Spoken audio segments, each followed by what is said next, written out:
Mang, magpapaliwanag ako. Mali ang iniisip mo. Mali? Ako pa ngayon ang mali? Hindi ako bingi, Eddie. Narinig ko ang sinabi mong anak ninyo ni Marie. Baboy ka. Isa ka rin palang kampo ng demonyo. Pinsan mo, inasawa mo. Taksil! Pagbabayaran mo lahat ng ito sa impyerno. Hindi ko pinsan si Marie. Ano? Ibig mo sabihin, niloko niyo lang ako? Noon pa man pinaiikot niyo na ako. Pinaniwala sa kasinungalingan niyo lahat. Mga walang hiya. Diana, anak, makinig ka muna sa amin. Hindi, inay. Malinaw naman na pinagkaisahan niyo ako. Diana, maniwala ka sa amin. Hindi namin ginusto ang nangyari. Taon 1987, Mindanao. Nananabik na niyakap ni Diana ang asawang si Eddie. 3 buwan ding namalagi ang lalaki sa probinsya nito sa Mindanao. Sobrang namiss kita, Pang. Mukhang maayos na naging bakasyon mo dun sa probinsya niyo, ah. Tingnan mo, nanaba ka. Oo nga, Mang. Alam mo naman sa probinsya, bukod sa masustansya ang mga pagkain doon, lahat sariwa at mapipitas mo lang sa bakuran ng mga gulay. Ay, preskong-presko pa ang hangin na lalanghap ko kumpara dito sa Maynila. Kumusta naman kayo rito ni Janjan? Maayos naman, Pang. Yung anak mo, ikaw lagi ang bukang bibig. Lagi kang hinahanap.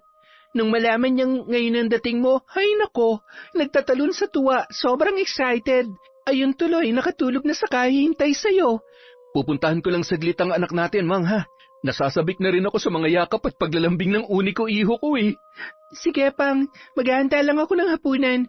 Alam ko naman na gutom ka na.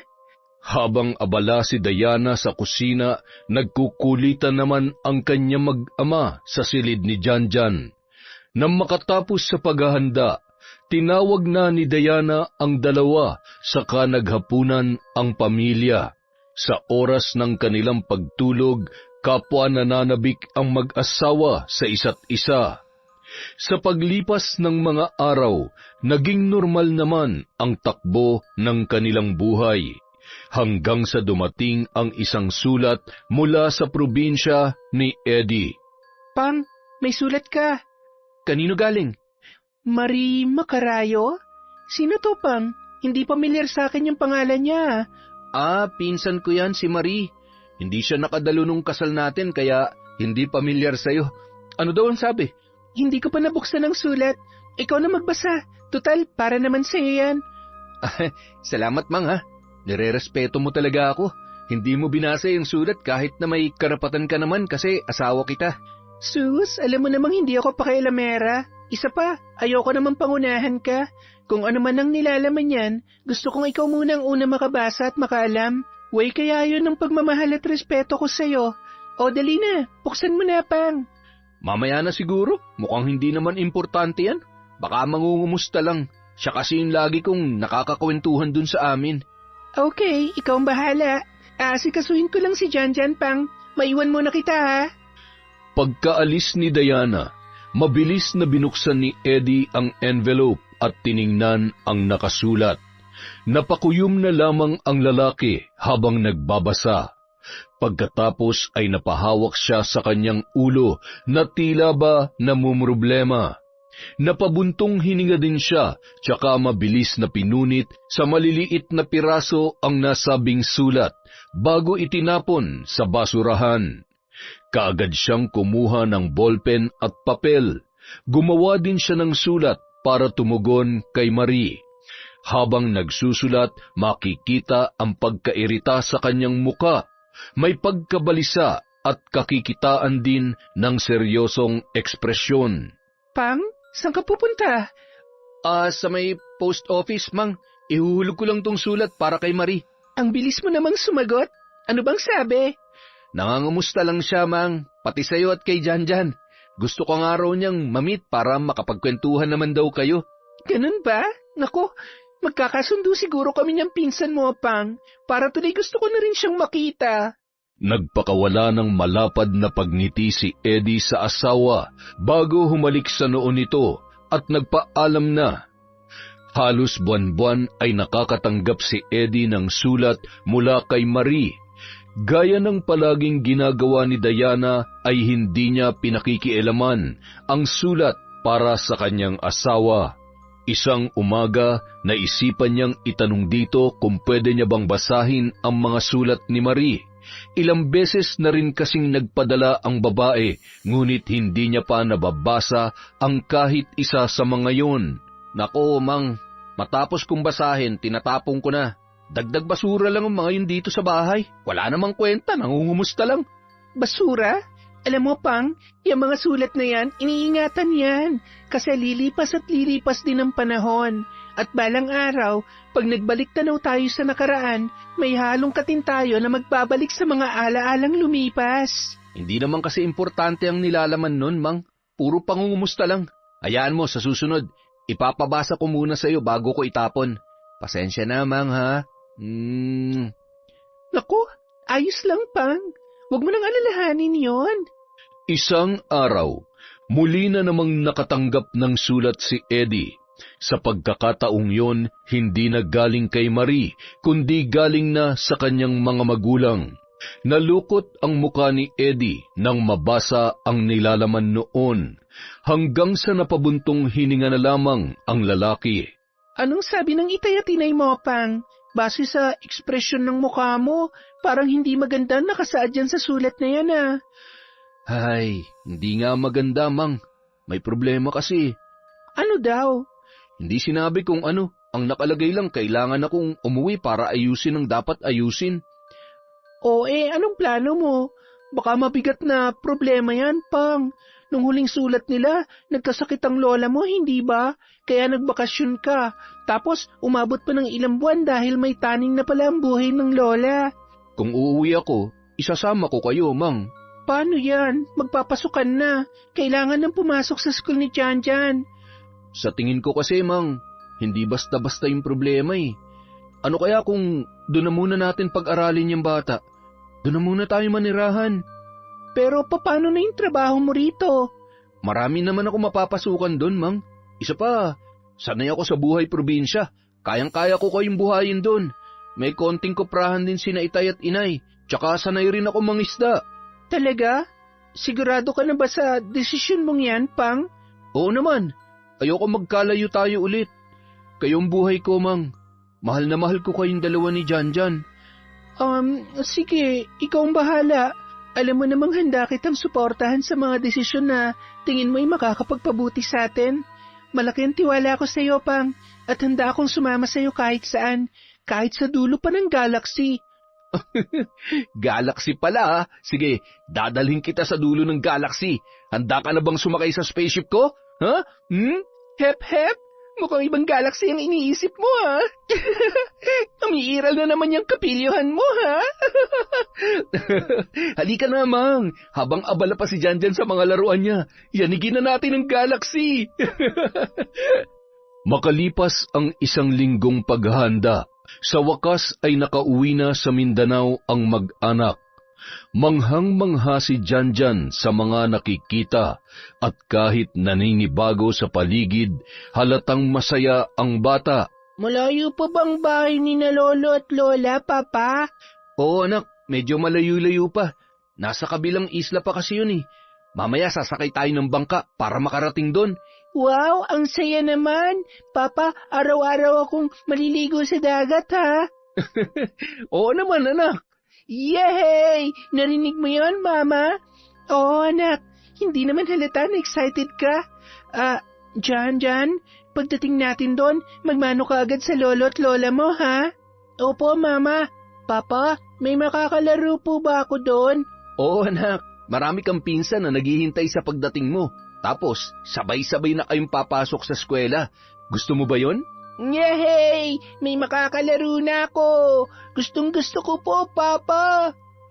Habang sakay ng bangka, natatanaw na ni Diana ang mga taong nasa pangpang. Alam niyang yon ang mga magulang ni Eddie na naghihintay sa kanilang pagdating. Malayo pa lang ay kumakaway na ang mga ito sa kanila. Nang makadaong, masaya silang sinalubong at binati ng matandang mag-asawa. Kumusta ang biyahe, mga anak? Maayos naman po, Tay. Mas lalo ka atang gumanda ngayon, Diana. Maligayang pagdating dito sa isla. Salamat po, Nay. Pero mas maganda pa rin po kayo kaysa sa akin. Ay, sus! Nagbulahan pa kayong dalawa. Pareho naman kayo may ibubuga pagdating sa kagandahan. Ikaw naman, mahal. Ngayon lang kami nagkita ulit nitong si Diana eh. Kumukontrabida ka pa. Dyan na po. Nasasabik na si Lolo na makita ka. Halika nga rito. Bless po ako, Lolo, Lola. Ay, kaawaan ka ng Diyos, Apo. Ang laki-laki mo na pala. Hanggang sa mga larawan lang kasi kita nakikita. Ay, nako. Sa bahay na natin ituloy ang kumustahan. Nagluluto doon si Marie. Nasabi mo na ba kay Diana ang tungkol kay Marie, anak? Opo, Nay. Nasabi ko nang nakikipisan sa bahay natin ang pinsan kong si Marie. Mabuti naman kung ganon. Diana, mabait si Marie. Siguradong magkakasundo kayong dalawa. Nasa bungad pa lamang ng bakuran, naamoy na ni Diana ang halimuyak ng nilulutong putahe sa loob ng bahay. Yari sa kahoy ang kabuuan ng nasabing bahay at ang bubong ay gawa naman sa dahon ng nipa. May kalakihan yun at may malawak na espasyo sa labas kung saan nakatanim ang iba't ibang klase ng gulay.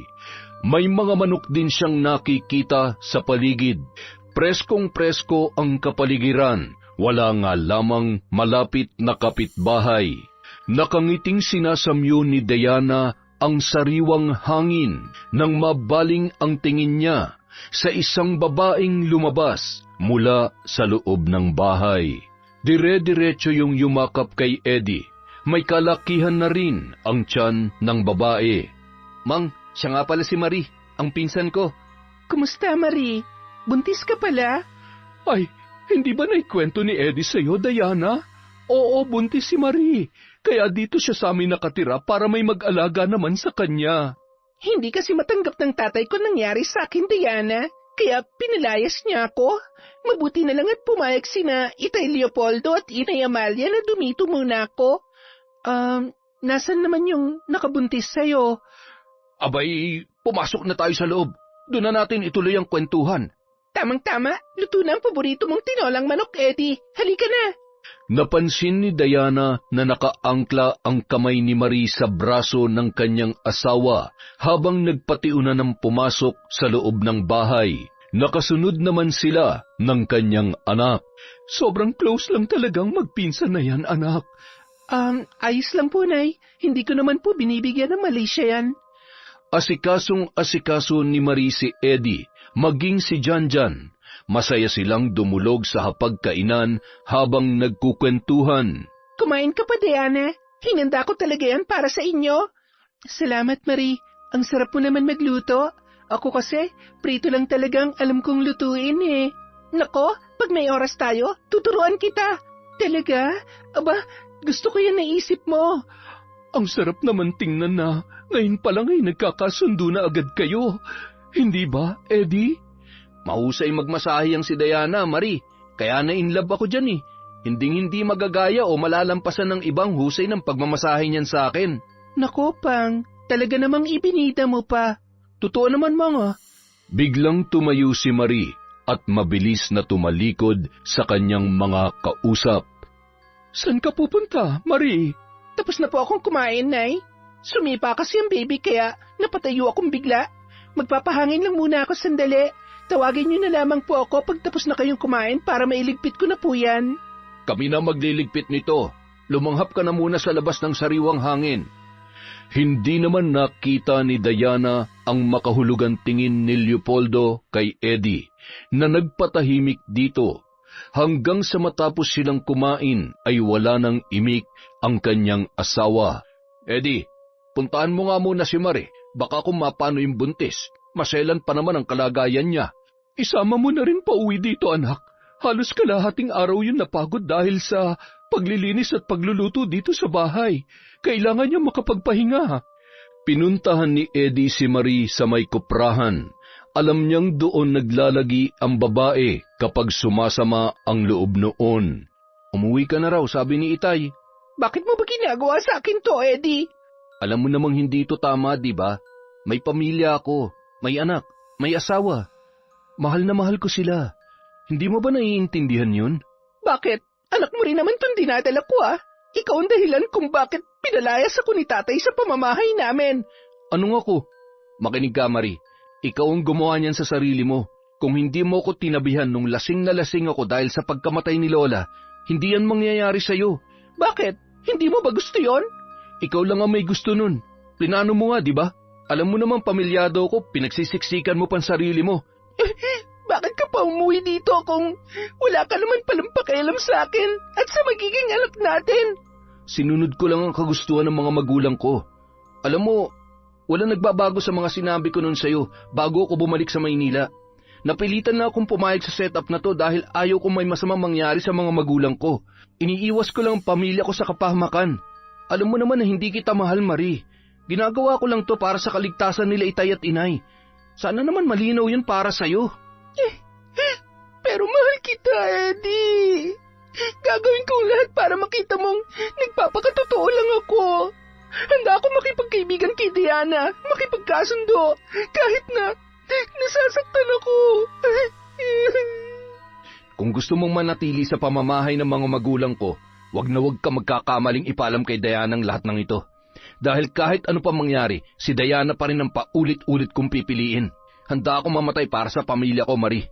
Ngayon, kung totoong mahal mo nga ako, gaya ng mga sinasabi mo, please lang, wag mong sirain na napagkasunduan natin. Umuwi ka na, hinahanap ka na nila. Nauna nang binagtas ni Eddie ang daan pabalik sa kanilang bahay. Naiwan naman si Marie na luhaan habang hinahaplos ang umbok ng kanyang tiyan. Nagmahal lang naman ako, anak. Minahal ko lang ang tatay mo. Kahit isang malaking pagkakamali, pero hindi ko pinagsisisihang nabuo ka.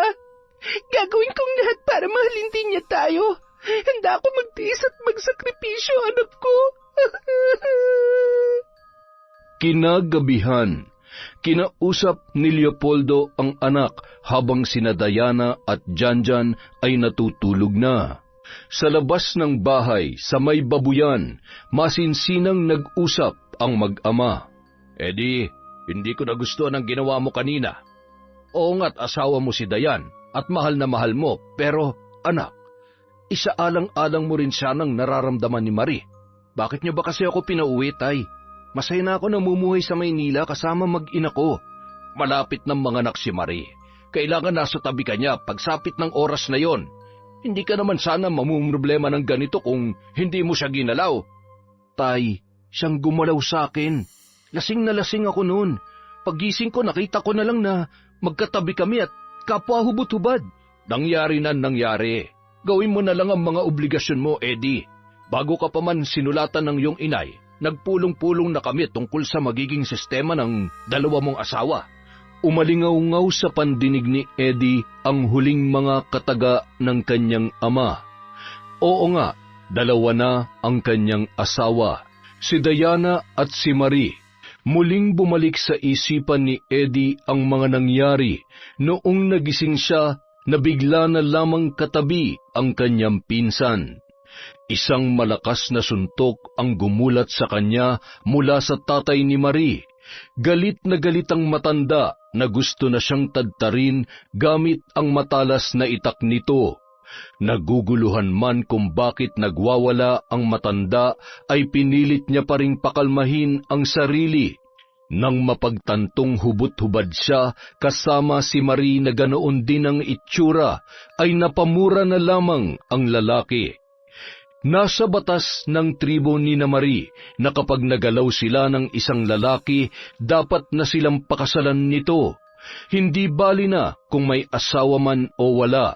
Sa batas ng kanilang tribo, ang sinumang hindi sumunod doon, mapakaanib man ng kanilang tribo o hindi, ay makakatanggap ng kaparusahan. Maaaring kitlin ang buhay ng mga magulang o mga kapatid ng lalaki o hindi kaya ay pagbayarin sila ng labis-labis gamit ang lahat ng mga kayamanan, katulad na lamang ng mga lupa, hayop at mga pananim sa loob ng mahabang panahon. Depende na lamang sa parusang gustong ipataw ng naging biktima.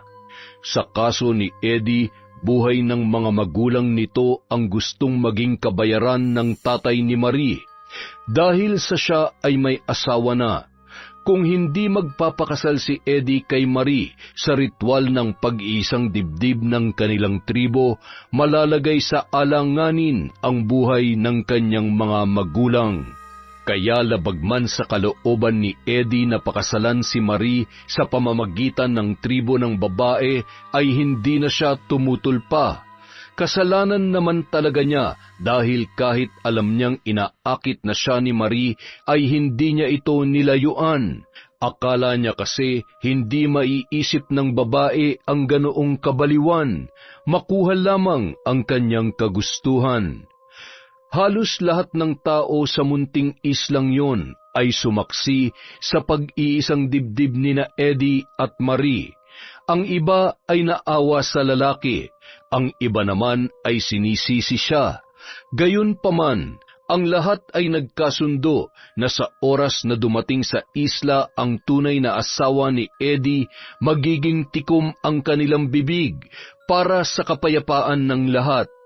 Kilala kasi sa pagiging matulungin, mapagmalasakit at mabait na kapitana si Aling Amalia, kaya ganoon na lamang kung protektahan siya ng kanyang mga nasasakupan. Nagkasundo sila ni Marie na ipapakilala niya ito kay Diana bilang pinsan at hindi asawa. Ayaw niya kasing magalit ang kanyang tunay na kabiyak at baka siya ay iwanan nito. Malinaw kay Marie ang lahat ng napagkasunduan nila. Kahit masakit sa kanya, ay ayos lamang. Tratuhin lang siya ni Eddie na kabiyak. Malakas na napabuntong hininga ang lalaki matapos gunitain ang mga pangyayari. Hindi ko pa rin matanggap na asawa ko si Marie, Tay. Ngayon naririto ka na.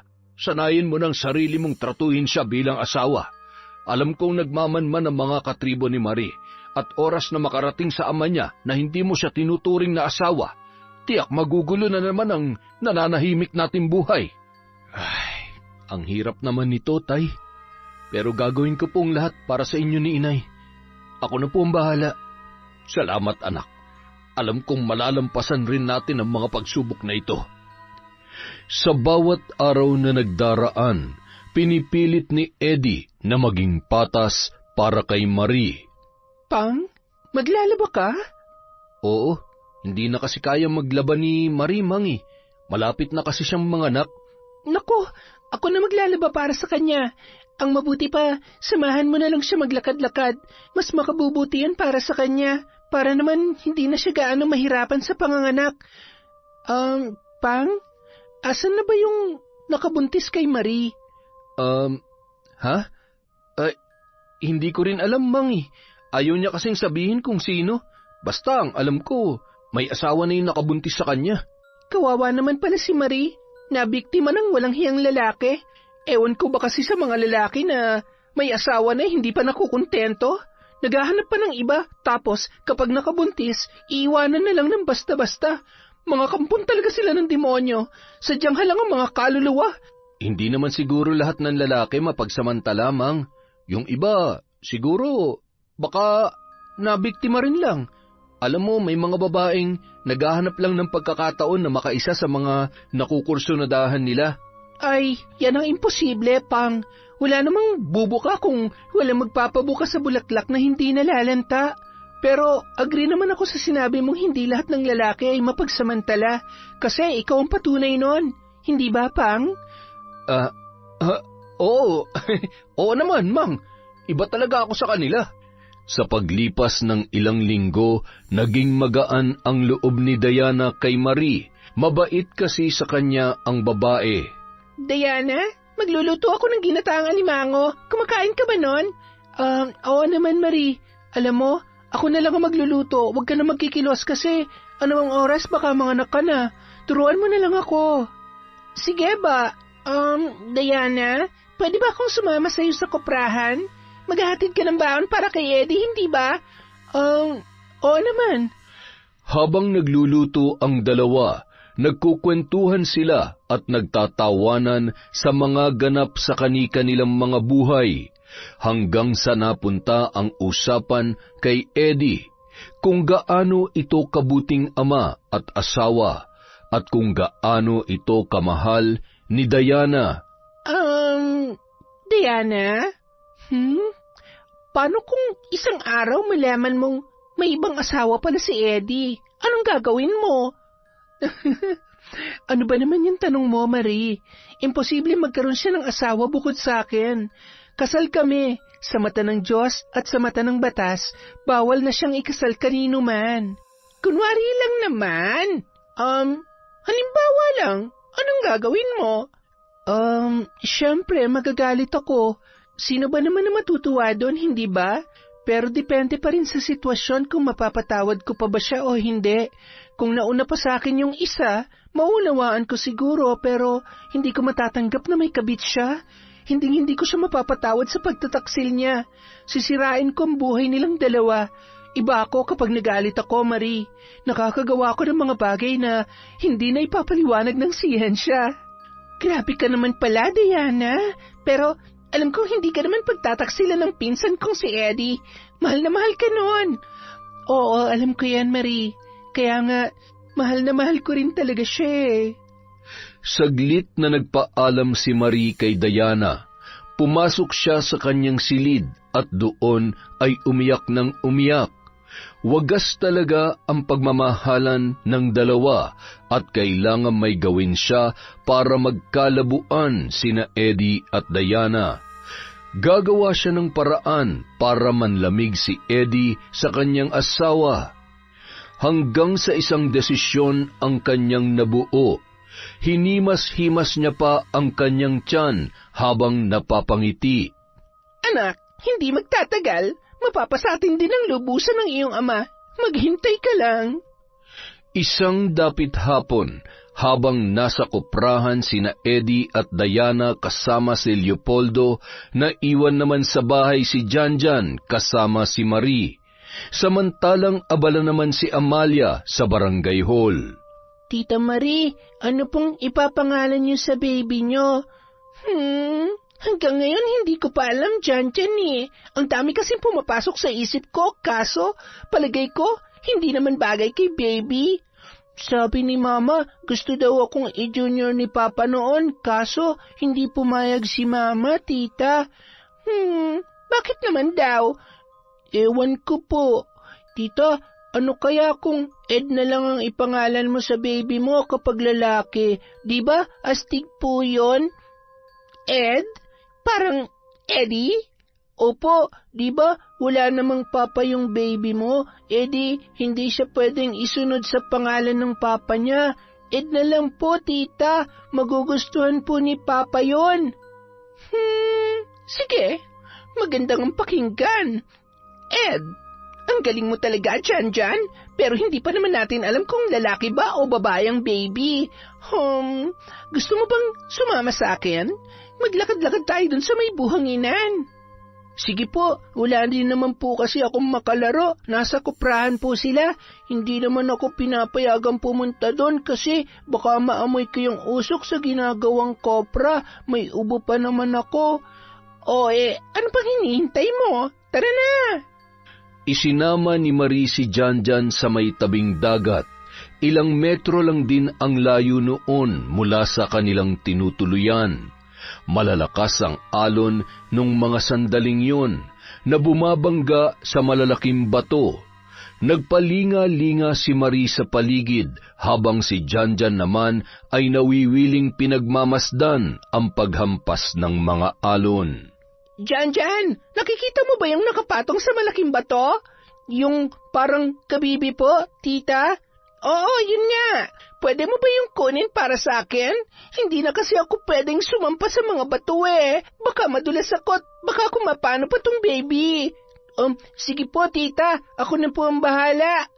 Nagpalipat-lipat ng hakbang si Janjan sa mga nakahilerang bato bago siya nakatungtong sa malaking batong kinapapatungan ng naturang kabibe. Sa puntong yun, mas lalo pang lumalakas ang paghampas ng mga alon sa kinalalagyan ng kabibi. Inabot niya ang nasabing kabibi, ngunit hindi pa niya ito nahahawakan, biglang may humampas na malaking alon sa kanya, dahilan upang malaglag ang bata sa kinapapatungan at tinangay siya ng alon. Nakita ni Marie ang lahat ng nangyari. Napangisi na lamang siyang pinagmasdan ang kinahulugan ng bata. Alam niyang hindi na ito makakaligtas dahil sa lakas ng mga nagwawalang alon. Kaagad naman siyang lumisan doon para magbalik sa kanilang tahanan. Sa daan pauwi, nakasalubong niya ang isang matandang babae. Nginitian niya ito ng pagkatamis-tamis bago nilampasan. Napaisip naman ang matanda sa ginawa ni Marie. Ngayon lang kasi ito ngumiti sa kanya ng ganoon. Dati ay nilalagpasan lang siya na parabang walang nakikita kapag siya ay nakakasalubong. Noon pa man, ayaw na ayaw niya na sa babaeng yon, dahil saksi siya kung paano nito inakit-akit si Eddie, at isa pa sa kinaiinisan niya ay ang batas ng pinanggalingan nitong tribo sa kabilang isla. Para sa kanya, hindi makatarungan ang ganoon. Samantala, Janjan, anak, nandito na kami ni Mama. tahimik ang loob ng bahay, kaya naman naisip ni Eddie na baka natutulog lamang ang bata. Nakita naman niyang palabas ng kwarto si Marie. Marie, lumabas kaya si Janjan? Tingin ko hindi naman. Pinatulog ko siya kanina tapos natulog din ako. Medyo sumasakit-sakit na nga rin tong tiyan ko Nako, Marie, baka manganganak ka na mamayang gabi. Excited na ako kung anong kasarian ng baby. Pupuntahan ko lang sandali si Janjan, ha? Painumin ko lang ng gamot. Biglang naging mailap ang mga mata ng babae, pagkatapos ay nagtungo yon sa kusina. Ipaghahanda ko lang kayo ng kape, Eddie. Pang, wala dito si Janjan. Marie, akala ko ba natutulog lang ang anak ko? Bakit nawawala siya? Anong wala? Iniwan ko lang siyang natutulog dyan. Saan na naman ba nagsuot ang batang yon? Hindi ko alam, Diana. Andyan lang siya kanina bago ako pumasok sa kwarto ko Baka nasa labas lang. Hanapin ko lang sandali, Mang, ha? Kinakabahan ako, Pang. Baka pumunta siya sa tabing dagat. Malalaki pa naman ang alon kanina. Hinanap ni Eddie si Janjan sa paligid ng bahay. Nagtungo siya sa kulungan ng mga manok, pati na rin sa kulungan ng baboy. Pinasok niya rin ang kamalig na pinag-iimbakan ng mga lumang gamit, pero hindi niya nakita ang bata. Mang, wala si Janjan dito. Baka nakikipaglaro lang sa mga pinsan niya. Teka, pupuntahan ko lang sa baryo. Baka nagpunta kay inay. Kami na lang ang maghahanap, Marie. Dumito ka na lang. Pang, tara na. Nagmamadaling umalis ang mag-asawa. Naiwan naman si Marie na nakangisi habang hawak-hawak ang kanyang tiyan. Magsisimula na ang ating tagumpay, anak. Konting tiis na lang. Sa kabilang banda, narating na ni Diana at Eddie ang baryo, ngunit hindi nila nakita si Janjan. Wala na silang nagawa kundi hanapin ang bata sa may tabing dagat. Malayo pa lamang ay napansin na nila ang mga nagkakagulong tao. Isang lalaki ang nakakita sa kanila at dali-dali itong lumapit sa mag-asawa. Eddie! Eddie! Ang anak mo! Ang anak mo! Ano nangyari sa anak ko? Ayun siya! Madali kayo! Pinabayo ng kaba ang dibdib ni Diana habang malalaki ang hakbang na tumatakbo. Kasunod ang lalaki. Ang mga mangingisdang nagkukumpulan ay biglang napatingin sa kanila. Tahimik lamang sila habang binibigyang daan ang mag-asawa. Parang pinagsukluban ng langit at lupa si Diana nang bumungad sa kanya ang anak na si Janjan. May mga galos at sugat, nakahiga sa buhanginan at wala ng buhay. Janjan! Anak ko! Janjan! Nakita Nakita namin siya sa may batuhan, Eddie. Palagay ko, makailang ulit siyang hinampas ng alon doon. Hindi. Jan. Naghihinagpis ang mag-asawa habang kalong ang patay na katawan ng kanilang anak papauwi sa kanilang bahay. Diyos ko, ano nangyari sa apo ko? Hindi ko rin alam, Tay. Natagpuan na lang siya doon sa may batuhan. Hindi ko maintindihan kung bakit nagawi doon si Jan. Alam naman niya mapanganib doon, lalo na't ganito ang panahon. Pasensya ka na, Diana. Kasalanan kong lahat. Hindi ko siya nabantayan kasi nakatulog ako eh. Kawawa naman si Jan. Habang inaasikaso ng mag-asawa si Janjan para paliguan at bihisan, walang tigil ang pag-iyak ng mag-asawa. Hindi nila matanggap ang biglaang nangyari sa bata. Yakap-yakap ni Diana ang kanyang anak na nasa kanyang kandungan habang pumapalahaw ng husto. Diana, kailangan na nating ilagay sa banig si Janjan. Gabi na. Kailangan na natin siyang ilibing. Inay, ganito ba talaga dito sa inyo? Libing ka agad? Ayaw ko pang mawala si Janjan. Gusto ko pa siyang yakapin, Inay. Pasensya ka na, Diana. Kasama yun sa tradisyon at kultura namin. Hindi na ipinagpapabukas pa ang paglilibing sa mga namatay. Wala nang nagawa ang babae kundi sumunod sa kanyang biyanan. Hindi niya maipaliwanag ang sakit na nararamdaman habang nakikitang tinatabunan ng lupa ang bangkay ni Janjan. Janjan, anak ko!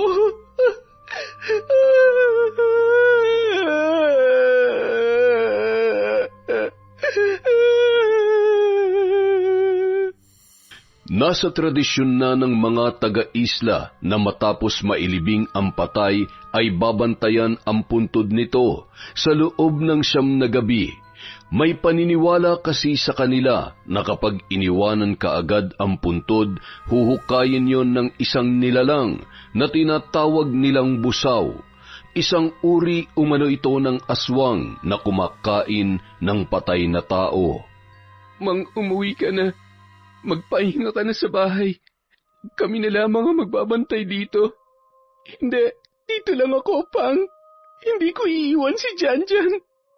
Dito lang ako. Sana isinama ko na lang siya sa kuprahan. Sana buhay pa siya hanggang ngayon. Kasalanan ko to.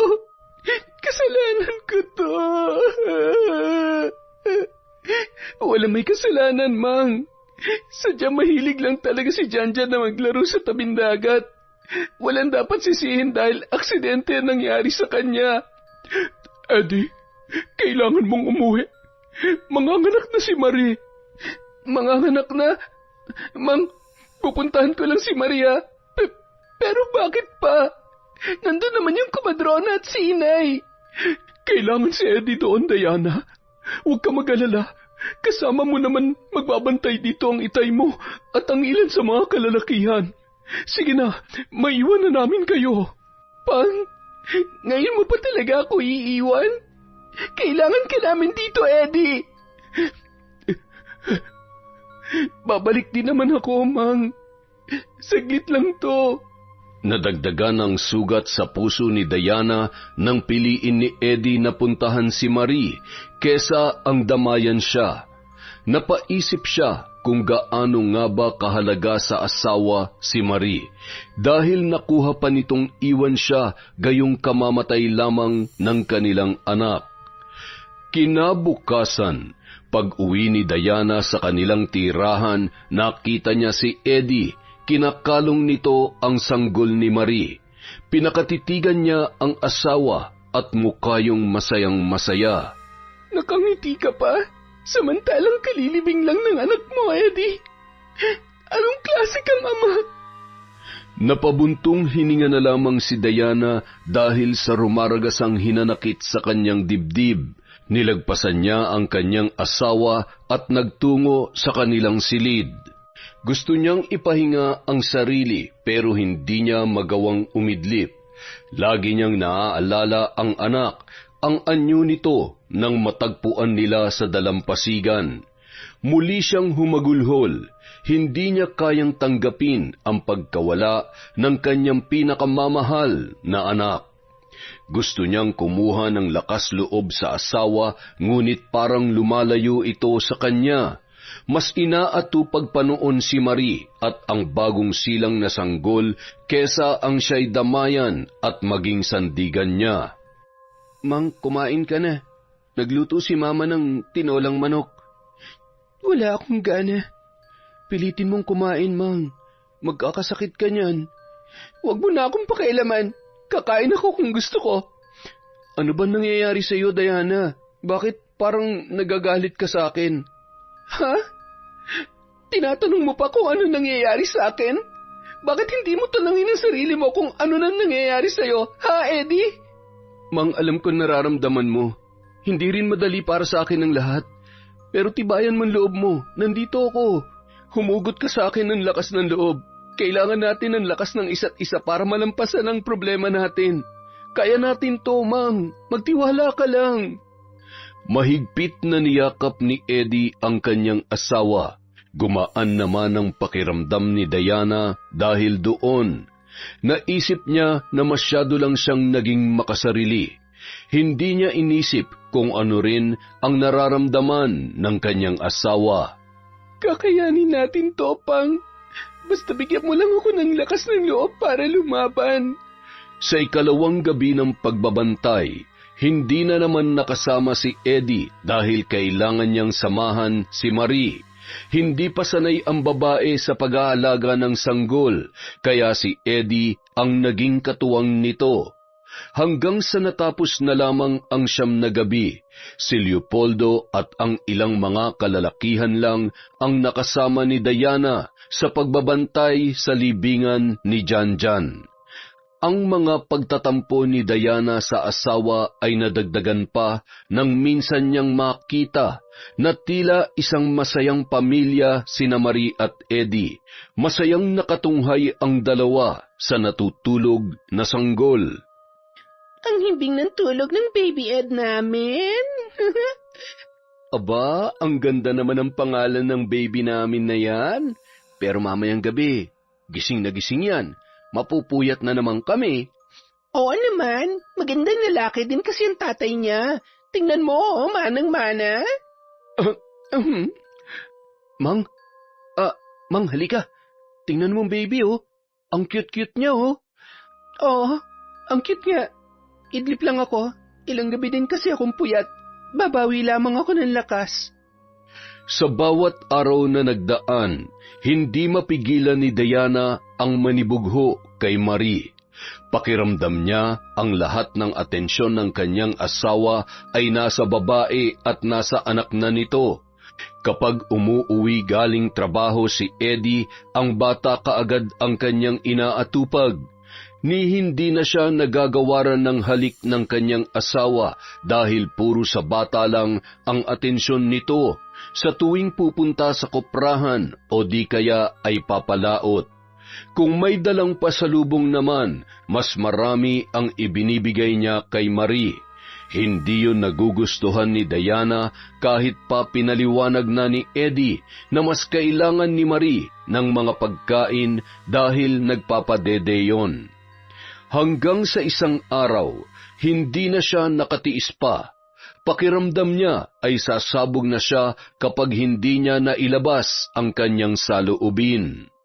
Eddie, ano ba talaga ako sa pamamahay na to? Ha? Ano ba yung sinasabi mo, Mang? Siyempre, asawa kita. Ano ka ba naman? Pero bakit pakiramdam ko para lang akong basahan na naiitsupwera? Ano? Mang, pagod ako sa pagpalaot maghapon.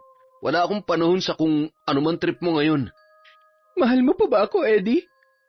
Ano bang klaseng tanong yan? Siyempre naman, Mang, mahal kita. Pero bakit hindi ko na nararamdaman yun? Alam mo, mas nakatuon na ang pansin mo sa ibang bagay. Hindi mo na nga inaalam kung okay lang ba ako eh. Teka lang ah, ano bang drama to, Diana? Bumalik na tayo sa Maynila, Eddie. Ayoko na rito. Hindi pwede yan. Dito ng buhay natin, Mang. Maayos tayo rito, oh. Hindi ako maayos dito, Eddie. Hindi mo alam yun kasi laging nasa ibang atensyon mo. Ako ang asawa mo, Eddie. Hindi si Marie. Hindi mo obligasyon na alagaan siya, pati ang anak niya. Ilang beses ko na bang pinaintindi sa'yo na kailangan ako ni Marie dahil wala nag-aasikaso sa kanya. Bagong panganak lang siya, busy si Inay, at si Itay may trabaho rin. Ako lang ang inaasahan ni Marie dahil wala pa siyang alam sa pag-aalaga ng bata. Talaga ba? Kaya ba halos gabi-gabi tong ka na lang naglalagi sa silid nila mag-ina? Oo, baka mabinat si Marie pag pinabayaan natin siya.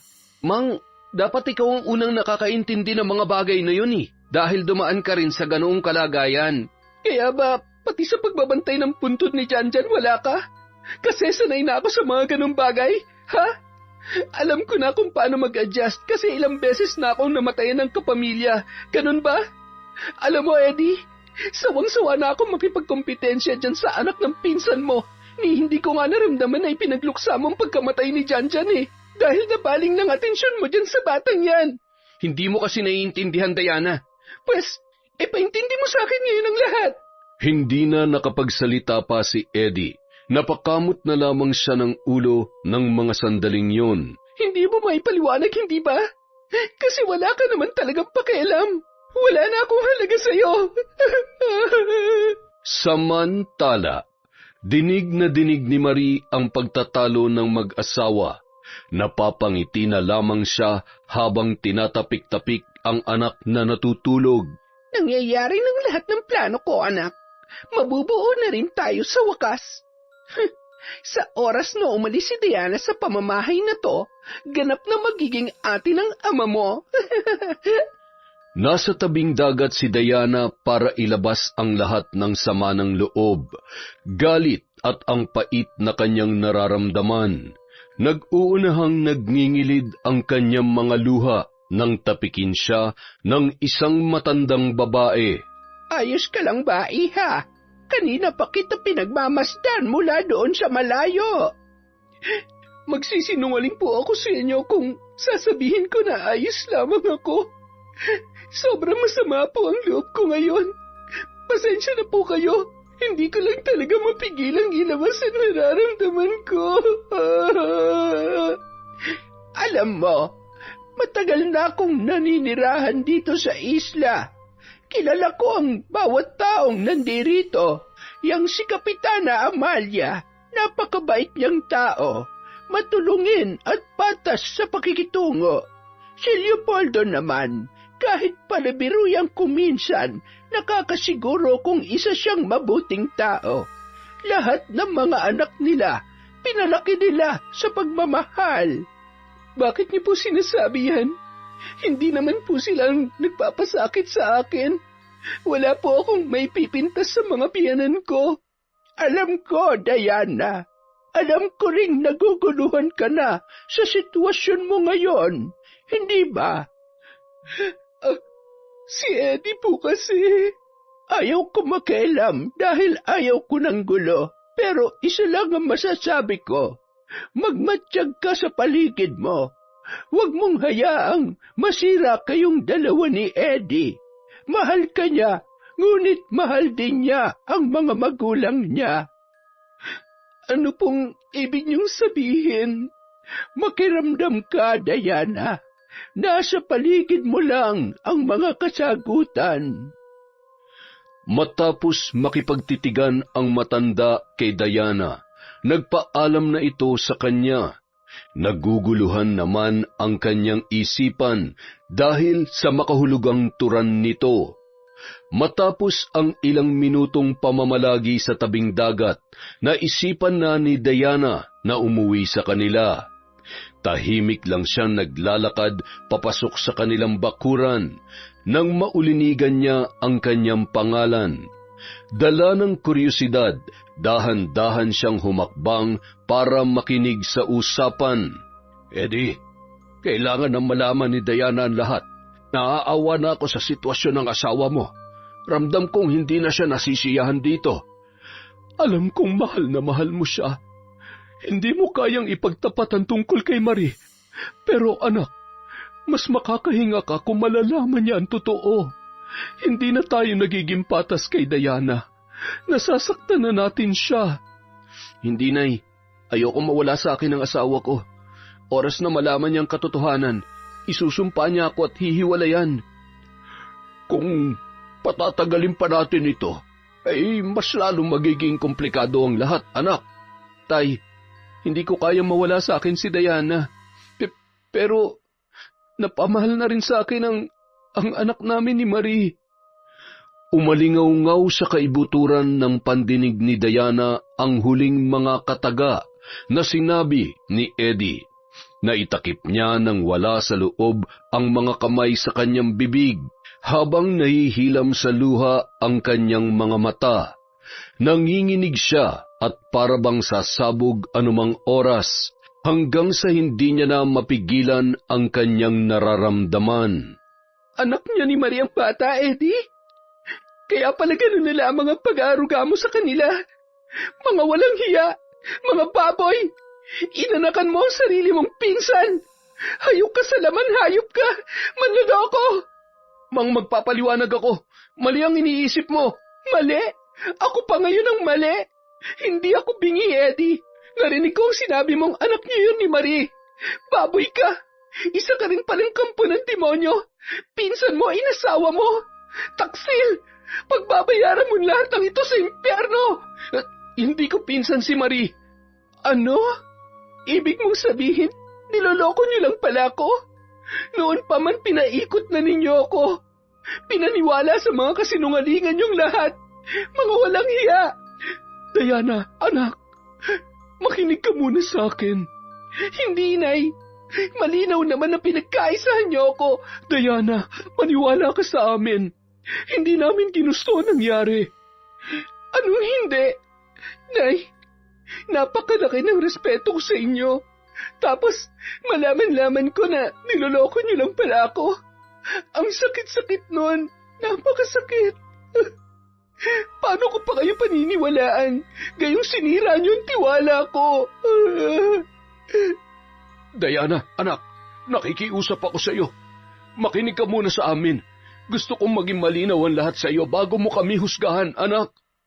Sa gitna ng pananahimik ni Diana, umiiyak na ikinuwento ni Leopoldo at Amalia ang lahat. Wala silang kinaligtaang detalye. Bawat pangyayari ay isa-isa nilang inilahad. Patawarin mo sana kami, Diana. Hindi namin ginustong maglihim sa iyo.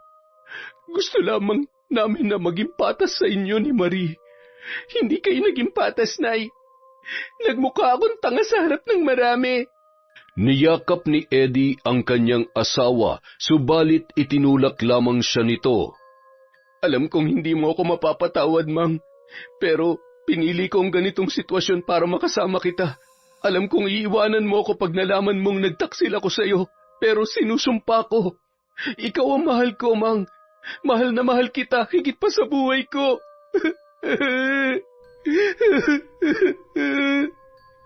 Napahagulhol na lamang si Diana. Hindi niya alam kung ano pa ang sasabihin. Tila wala na siya maisip para makipagsagutan sa pamilya. Sakto namang lumabas si Marie sa silid at nagtama ang kanilang mga mata. Masaya ka na? Diana, hindi lang ikaw nahihirapan dito. Pati rin naman ako. Hindi mo alam pakiramdam ng nakikihati ng atensyon. Hindi mo alam kung gaano ako nasasaktan kapag nakikita kong masaya kayong dalawa ni Eddie. Ikaw may kasalanan nito, Marie. Kung hindi mo lang sana inakit ang asawa ko, hindi sana ako nasasaktan ng ganito. Hindi ako nadala sa pang-aakit niya, Mang. Hindi ba? Bakit may nabuong bata sa pinaggagawa ninyo? Nagmahal lang naman ako, Diana. Minahal kong asawa mo, kaya nagawa ko mga bagay na yon. Pwes, mali ang pamamaraan mo. Hindi tama ang definisyon mo sa salitang pagmamahal, Marie. Makasarili ka. Hindi mo man lang inisip kung anong epekto nito sa iba. Ngayong alam mo na ang katotohanan, Diana. Hindi na ako magtatago bilang pinsan ni Eddie. Sa batas namin, asawa niya ako. Ngayon, kung hindi ka pabor sa dalawa tayong asawa ng asawa mo, hindi ko na yun problema. Tutal, handa naman ako makihati sa atensyon niya. Baka isipin mo, may sanggol akong inaalagaan. Kailangan niyang presensya ng kanyang ama. Walang makapangsalita si Diana na makapagpapaliwanag sa kanyang nararamdaman. Napaiyak na lamang siya sa isang sulok. Pakiramdam niya wala siyang kalaban-laban. Mahal niya ang kanyang asawa pero hindi siya makakapayag na dalawa silang itatratong asawa nito. Gulong-gulo ang isip ng babae. Marami siyang katanungan sa kanyang sarili, subalit kahit ilang beses pa niyang pilit na intindihin, sumasakit lamang ang kanyang ulo sa kakaisip sa mga suliranin. Kinaumagahan, muling nagtungo sa tabing dagat si Diana. Doon siya pumwesto sa may batuhan kung saan nadisgrasya si Janjan. Muling pumatak ang kanyang mga luha nang maalala ang kanyang anak. Diana, mukhang alam mo na ang nililihim ng mga taong nakatira dito sa munting isla. Paano niyo po nalaman? Ipinaalam na sa amin ni Kapitana. Hindi ko pa po alam ang gagawin ko. Gulong-gulo pa po ang isipan ko. Alam mo, pwede ka namang manatili kung ayaw mong magkahiwalay kayo ni Eddie. Kailangan mo nga lamang makisama kay Marie. Ang gusto ko po sana yung magpakalayo, pero ayokong iwan dito si Janjan. Hindi ko kayang hindi madalaw ang aking anak.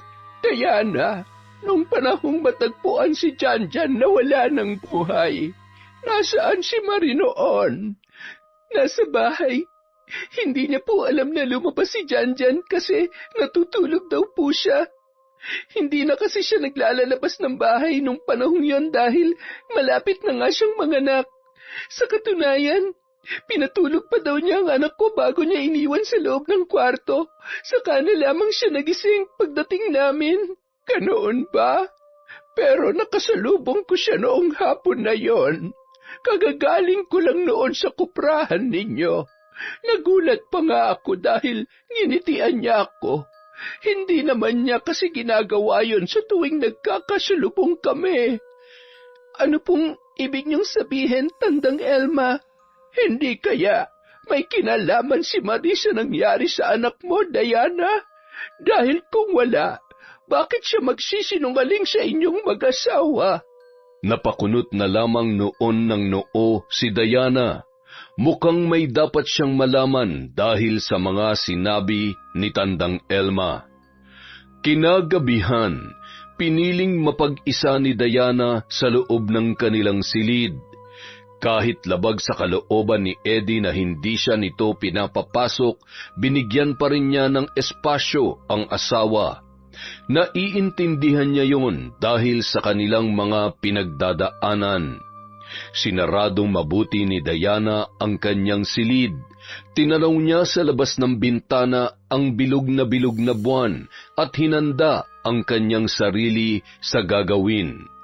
Matagal niya nang ibinaon sa limot ang gawaing yun. Akala niya ay hindi na niya ito maiisipan pang gamitin. Subalit ngayon, nangangailangan siya ng tulong mula sa kanyang tinalikuran na gawain.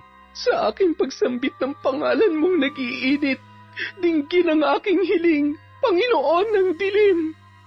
Sa harap ng mga nakasinding kandila na binili niya kanina ay lumuhod ang babae. Sa pag-usal niya ng mga katagang nakakapangilabot sa pandinig, biglang humampas ang malakas na hangin. Sumanib ka sa akin. Dalhin mo ako sa oras na aking hinihiling. Lumakas ang hangin sa loob ng silid ni Diana. Ang ilan sa mga magaan na gamit ay iniangat noon sa paligid.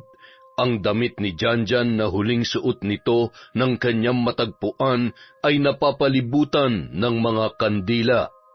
Nag-usal muli si Diana ng orasyon na magpapatuloy sa kanyang ginagawang ritual.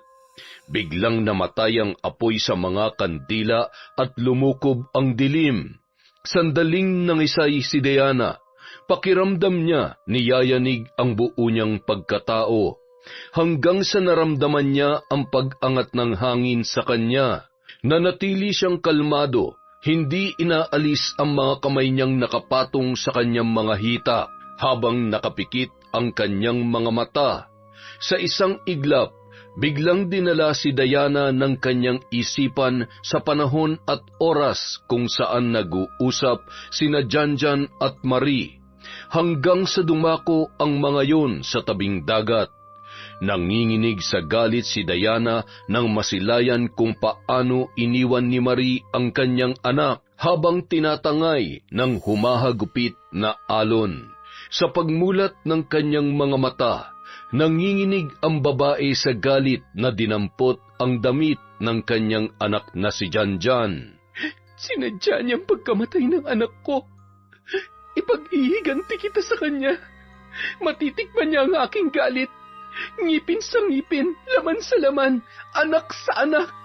Magbabayad ka, Marie. Ipapalasap ko sa iyong pait na aking naranasan. Buhay ang iyong kinuha. Buhay rin ang magiging kabayaran. Muling nagbalik sa normal ang buong paligid. Makalipas ang ilang segundo pagkatapos tapusin ni Diana ang naturang ritual. Ang buong akala ko'y hindi ko na yun gagawin. Hindi pa rin pala nawawala sa akin ang haplos ng lihim ng karunungang itim. Humanda ka, Marie. Sa tuwing isinasagawa ni Diana ang orasyon, ay tila ba nag-iiba ang kanyang pagkatao, sa pisikal na anyo maging sa pananalita nito. Pag natatapos niya na ang ritual, saka pa lamang siya bumabalik sa normal. Walang imik na nakikisabay sa pagkain si Diana sa mga taong nasa loob ng bahay. Kusa rin siyang nagluluto at gumagawa ng gawaing bahay, pero hindi niya kinikibo sina Eddie at Marie. Sina Leopoldo at Amalia naman ay hindi niya gaanong kinakausap. Isang araw, nagkataong sila lang ni Marie ang naiwan sa bahay kasama ang sanggol nito. Umiiyak ang bata na pilit pinatatahan ni Marie. Nagugutom yan, padidehin mo. Sinunod naman siya ng babae at tumigil nga sa pag-iyak ang sanggol. Diana, hanggang ngayon nandito ka pa. Tanggap mo na bang dalawa tayong asawa niya? Hindi ko pa tanggap at hindi ko yan matatanggap. Wala ka na magagawa pa, pero na lang kung aalis ka na lang para makaiwas sa amin. Hindi ko hayaang maging masaya ka. Tandaan mo yan, Marie. Ang akin ay akin lamang. Hanggang salita ka lang naman, hindi mo may kakailang katotohanan. Tama ka. Hindi may tatago ang katotohanan, Marie. Walang sikreto ang hindi napubunyag. Hindi maunawaan ng babae ang ibig niyang ipahiwatig, kaya pumasok na lamang yon sa kanyang sariling silid. Sinundan naman yon ni Diana ng matalim na tingin. Pagtingin niya sa upuan, nakita niya na naiwan ang bonnet ng sanggol. Dinampot niya yon at dinala sa kanyang kwarto. Muling sumapit ang gabi. Inilapag ni Diana ang bonnet sa kanyang harapan at pinalibutan ng mga nakasinding kandila. Nag-usal siya ng nakakapangilabot na orasyon, kasabay ng pagtaas niya sa bonnet ng bata. Dinala niya yon malapit sa kanyang bibig at binulungan. Makalipas ang ilang sandali, narinig niya ang pag-iyak ng anak ni Marie. Pumapalahaw yon na parabang nakakaranas ng matinding pananakit. Dahan-dahang humiga si Diana nang matapos na ang ginagawang pambabarang. Isang matagumpay na ngiti ang gumuhit sa kanyang mga labi. Samantala, hindi magkamayaw sina Marie at Eddie sa paggawa ng paraan upang mapatahan ang kanilang sanggol. Ano ba nangyayari dito sa bata? Ano ba kasing kinain mo, Marie? Alam mo namang maraming pagkain ang bawal pa sa'yo. Baka naapektuhan ng tiyan ng bata sa mga pagkaing nilalantakan mo. Hindi ko nga rin alam kung bakit siya nagkakaganyan eh. Saka nag-iingat naman ako, Eddie. Marie, kanina pa umiyak yung apo ko ha. Pinapatahan ko na nga po, Nay, kaso ayaw eh. Akin na nga yan. Abat, ang taas ng lagnat niya, Marie. Ilang linggo pa lang ang baby, Nay. nilagnat na kaagad. Tsaka, kanina po, hindi naman siya mainit eh. May mga pagkakataon talaga nilalagnat ang mga sanggol na bagong panganak. Maganda na kayo, dadalhin natin siya sa albularyo. Kasalukuyang naghahanda si Marie nang biglang sumigaw si Amalia. Marie, ang anak mo! Bakit, Nay? Hindi na siya humihinga. Naninigas na rin siya. Ano? Eddie, ang anak natin! Ha? Wala na si Edmarie. Iniwan niya na tayo. Dinig na dinig ni Diana ang pagpapalahaw ng babae. Nakaganti na rin ako. Dinanas mo na rin ang pighati at kalungkutan ko. Pero huwag ka mag-alala. Susunod ka na sa kanya, Marie, sa lalong madaling panahon. Siyam na gabi ring nagbantay sina Eddie at Marie sa puntod ng kanilang namayapang sanggol. Mas lalong sumiklab ang galit ni Diana dahil nung si Janjan ang pinagluluksa at pinagpuyatan niya sa kakabantay, hindi man lang siya sinamahan ng kanyang asawa. Ngayong si Marina ang namatayan, halos hindi na ito humihiwalay sa puntod ng kanilang anak. Sige lang, pumapabor pa sa iyong panahon, Marie. Hintayin mo lang ang pagdating ng aking paghihiganti. Malapit na. Isang araw, may isang lalaki ang nagpunta sa kanilang bahay. Nagkataon na mag-isa lamang doon si Diana. Tao po! Tao po! Sino po sila? Magandang araw po. Dito po ba nakatira si Marie? Oo. Wala siya rito ngayon eh. Bakit po? Nandyan po ba si Eddie? Wala rin. Magkasama sila nagpunta sa bayan. May inaasikaso kasi silang papel. Ikaw ba yung asawa ni Eddie? Yung Diana? Oo. Diana, mabuti naman at ikaw ang nakausap ko. May dapat kang malaman. Ha? Ano yun? Sandali, pumasok ka muna. Doon tayo sa loob mag-usap. Hindi na. Nagmamadali kasi ako eh. Gusto ko lang ipaalam sa iyo na hindi anak ni Eddie ang batang inilibing ninyo. Anak namin yun ni Marie. Anak ko yun. Ha? Nagsasabi ka ba ng totoo? Oo. Si Eddie ang unang nakagalaw kay Marie. Pero isang beses lang. Nung bumalik na sa Maynila si Eddie, kinutsaba ako ni Marie. Ilang beses na may nangyari sa amin para mabuntis siya. At ipinaako yun kay Eddie. Ang usapan, hindi ako magsasalita pero nung malaman kong pagkamatay ng anak namin, nagalit ako. Kung sa akin na lang sana siya sumama, hindi sana namatay ang anak ko sa mga kamay niya. Bakit mo sinasabi sa akin ang mga ito? Sobrang bigat na nararamdaman ko ngayon eh. Sinasabi ko to para gumaan-gaan naman ang pakiramdam ko. At saka, kailangan mo naman talaga malaman ng totoo, lalong-lalo na si Eddie. Hanggang sa pagpapaalam ng lalaki ay tila natameme si Diana. Nakabawi lang siya nang maramdaman ang mahiram pagpatak ng ulan. Ang dami mo ng sinagasaan, Marie. Ang dami na naghihirap dahil sa'yo. Kailangan ko nang isagawa ang paghihiganti ko nang wala ka na maperwisyo.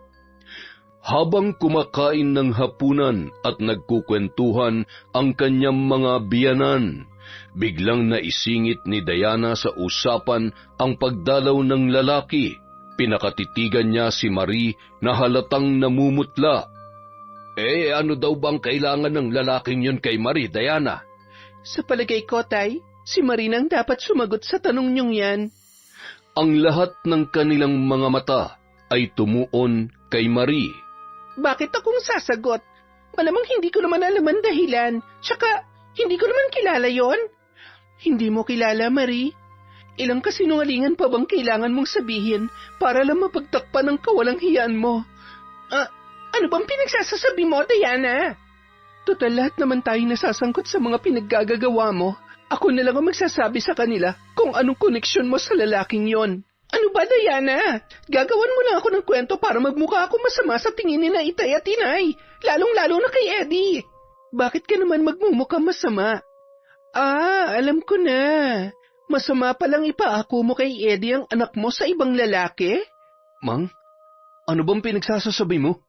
Eddie, hindi mo anak si Ed. Anak siya nung lalaking bumisita rito. Nalinlang ka ni Marie sa mga kasinungalingan niya. Marie, totoo ba? Ginagago mo lang pala ako. Kami ng pamilya ko. Eddie, hindi. Hindi totoo yan. Alam mong hindi ako nagsisinungaling kapag ganito nakaseryoso ang isang bagay, Eddie. Marie, magsabi ka ng totoo. Napatayo si Marie. Oo na. Ginawa ko lang naman yun dahil sa pagmamahal ko sa'yo, Eddie. Putik, lecheng pagmamahal yan. Sinira mo na nga ang pamilya ko. Ginulo mo pa ang buhay ko. Ang buhay namin ng asawa ko. Bakit? Asawa mo rin naman ako, Eddie, ah. Si Diana lang ang asawa ko. Napilitan lang naman ako makisama sa'yo dahil natatakot akong balikan ng mga katribo mo, mga magulang ko. Alam mo, Marie, pinagsisisihan kong nakilala kita. Isinusumpa ko ang araw na nagkita tayo sa bayan. Ang sakit mo naman magsalita. Baka nakakalimutan mo. Oras na umuwi ako sa pamilya ko, buhay ng mga magulang mo mawawasak. Nasa kasunduan niya ng ating mga angkan. Oras na lumabag kayo sa tradisyon ng tribo namin, malalagot kayo, Eddie. Malalagot ang mga magulang mo. Bigla na lamang natahimik ang lalaki. Ang mga magulang niya ay ganoon din. Ngunit si Diana marahang hinablot ang buhok ni Marie. Pasimple siyang kumuha roon ng ilang hibla. Maupo ka na, Marie. Nasa harap tayo ng pagkain. Kinabukasan, hindi maipaliwanag ni Marie ang rumaragasang sakit sa kanyang ulo. Para yung binibiyak. Marie, ayos ka lang ba? Inay, ang sakit po. Ang sakit-sakit. Aray ko. Sapu-sapu ni Marie ang kanyang ulo. Mariing dumaraing. Hindi niya na rin mapigilan ang pagtulo ng kanyang mga luha dahil sa napakatinding sakit na kanyang nararamdaman. Heto na ang naging resulta ng mga nangyari. Kapapanganak mo pa lang pero ang dami ng dumaang problema, Marie. Mukhang bumibigay na yung katawan mo. Diana, samahan mo naman akong dalhin si Marie sa albularyo. Bakit, Nay? Nabinat yata tong si Marie. Tingnan mo't nahihirapan sa matinding pananakit ng ulo. Sandali lamang po at magbibihis lang po ako, Nay. Pumasok si Diana sa loob ng kanilang silid at pagkalabas niya, tila nabawasan naman ang pananakit ng ulo ng babae. Inay, magpapahinga na lang muna ako. Itutulog ko na lang to. Hindi naman na masyadong sumisipa ang pananakit. Sigurado ka ba, Marie? Tumango lamang ang babae at tumayo na para pumasok sa kanyang kwarto. Inay, hindi ba kayo nagagalit sa kanya? Sa ginawa niyang panloloko sa inyo? Kay Eddie? Diana, kahit pa magtanim ako ng sama ng loob sa kanya, tapos naman na yun. Wala na ang bata at saka kahit hindi siya nabuntis, nakakulong pa rin si Eddie sa kanya at sa tradisyon ng kanilang tribo. Ayos lang po ba sa inyong ganon, Nay? Gaya ng nararamdaman mo, hindi rin namin yun gusto ng iyong itay, kaso wala na kami magagawa kundi ang sumunod. Nagkasala si Eddie kahit na hindi naman niya talaga kasalanan. Ikaw ba, Diana? Hanggang ngayon ay nandirito ka pa rin. Hindi mo maiwan ang anak namin. Ibig bang sabihin ay natatanggap mo na ang sitwasyon ninyong tatlo? Inay, hindi ko yun matatanggap. Pero kinailangan ko itong gawin dahil may mga dahilan din ako. Kahit galit ako kay Eddie, mahal na mahal ko pa rin siya. Masama pa rin ba ang loob mo sa amin? Alam kong naiipit lamang kayo ni Itay. Hayaan nyo, magwawakas din ang pinangangambahan nyo, Inay. Makakaahon din tayo sa sitwasyong ito. Pinapangako ko yon. Hating gabi, nang muling napahiyaw si Marie, umaatake na naman ang matinding pananakit ng kanyang ulo. Aray ko! Tulungan niyo ako! Si Eddie nasasala lang natutulog ang naalimpungatan ng gising. Akmang pupuntahan niya na si Marie para alamin kung ano ang nangyayari nang pigilan siya ni Diana. Eddie, kung ako talagang mahal mo, hindi mo siya lalapitan. Ano ba nangyayari sa babaeng yan? Hindi ko alam. Baka nagpapapansin lang sa'yo. Ganyan naman yan, diba? gumagawa ng paraan para makuha ang atensyon mo. Mang, Diana, ibig bang sabihin nito, bati na tayo? Kinakausap mo na ako. Magalit man ako sa'yo'y hindi pa rin nabubura ang pagmamahal ko, Pang. Kaya, oo, pinapatawad na kita. Basta ba bumawi ka kay Janjan? Siya lang ang nag-iisa mong anak. Oo, Mang, pangako, pupunan ko ang mga gabing hindi ko siya nabantayan noon. Mahal na mahal kita, Diana. Mang, di ba wala sina inay at itay? May inaasikaso sa bayan. Pwede na ba akong tumabi sa'yo? Oo ba, basta ba, hindi ka na papasok sa kabilang kwarto. Hindi na, Mang. Saka nung naglalagi ako doon, ang bata lang naman ang hinawakan ko. Walang paglagyan ang saya ni Eddie nang marinig at makuha ang kapatawaran ng kanyang asawa. Habang nag-aalab ang kanilang mga damdamin na ninanamnam ang kaligayahang hatid ng kanilang pagmamahalan, patuloy naman sa paghihirap ang nasa kabilang silid. Samantala, dahil sa tindi ng sakit na nararamdaman ni Marie, nagpagulong-gulong siya sa sahig. Para mabawasan ang hatid ng kirot na yon, ay pinag-uuntog niya ang ulo niya sa dingding ng kanyang kwarto, hanggang sa bigla na lang siyang nagsusuka. Dugo!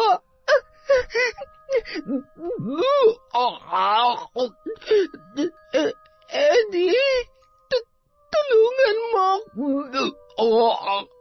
Hanggang sa pagsapit ng umaga nang hihina na si Marie, tumigil na ang pananakit ng kanyang ulo at hindi na rin siya nagsusuka. Nahihirapan ka ba? Kulang pa yung nararamdaman mo sa ginawa mo sa anak ko. Anong ibig mong sabihin? Akala mo ba hindi ko alam na ikaw may pakana kaya namatay si Janjan? Sinadya mo siyang dalhin dun sa batuhan para mahulog siya at lamunin ng alon, hindi ba?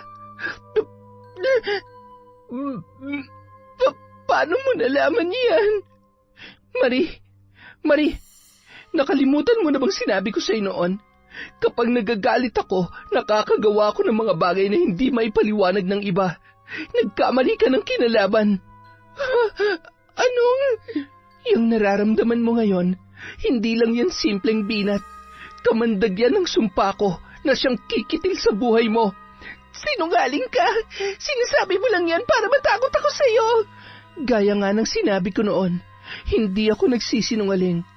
Lahat ng mga sinasabi ko ay nasa punto at totoo. Demonyo! Demonyo ka! Ang mga sinabi ni Diana ay umalingaw-ngaw sa isipan ni Marie. Nakikita niya ang nakakakilabot na pagngiti nito. Kahit nanghihina ay nagwawala siya nang masulyapan ang pag-iiba ng anyo ni Diana na biglang nagkaroon ng isang pares ng sungay. Umalis ka! Layuan mo ako! Demonyo ka! Alis! Samantala, ang mga pagsigaw ni Marie ay nagpagulat kay Eddie. Kagabi pa yang si Maria. Patingnan na lang kaya natin siya sa manggagamot. Parang naihibang niya yata yung babaeng yan eh. Ewan ko ba dyan? Naghatid ako kanina ng pagkain niya. Nakatulala naman. Paglabas ko, saka siya nagsisigaw. Lumalala na yata ang binat niya. Kailangan ko na yata siyang dalhin sa manggagamot. Sa kalagayan niyang yan, mahihirapan tayong dalhin siya sa ospital. Nagwawala eh. Mahihirapan tayong isakay siya sa bangka. Nang araw ding yun, dinala ni Eddie ang isang manggagamot sa kanila na nagmula pa sa bayan. Sa pagkakita ni Marie sa taong yun, biglang namilog ang kanyang mga mata.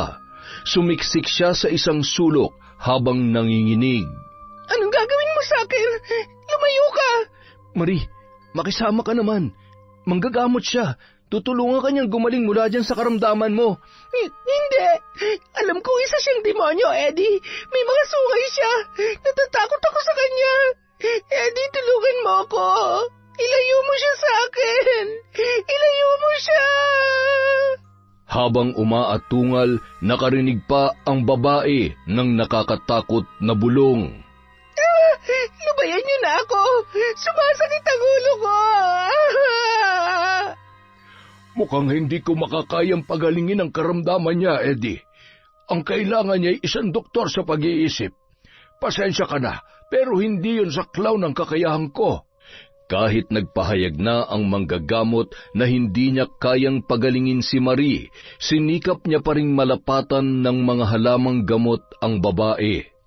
3 araw ang lumipas. Bigla na lamang sumisigaw si Marie sa 10 oras ng gabi dahil mayroon siyang kinatatakutan. Kung minsan kumakanta-kanta siya, pagkuway tumatawa o hindi namang kaya bigla na lamang umiiyak. Naapektuhan ang pag-iisip ni Marie Amalia. Ano nang gagawin natin? Maluban ang kalagayan niya. Ako man ay naguguluhan din, mahal. Hindi naman natin siya maitawid papuntang bayan dahil rumaragasa ang naglalakihang alon. Nagkataong bumabagyo pa. Baka kapag nagpumilit tayo maitawid siya ay mapahamak lang tayo sa dagat. Hintayin na lang natin na humupa ang bagyo. Saka tayo aaksyon para mapagamot natin siya, mahal. Kawawa naman. Kahit 2 beses niya na tayong naloko, talagang nabulag lamang siya ng kanyang pagmamahal sa ating anak. Tama ka dyan, mahal. Nagkataon lang na sa maling tao siya umibig, at ang pag-ibig na yon ang humubog sa kanya para makapanakit ng iba.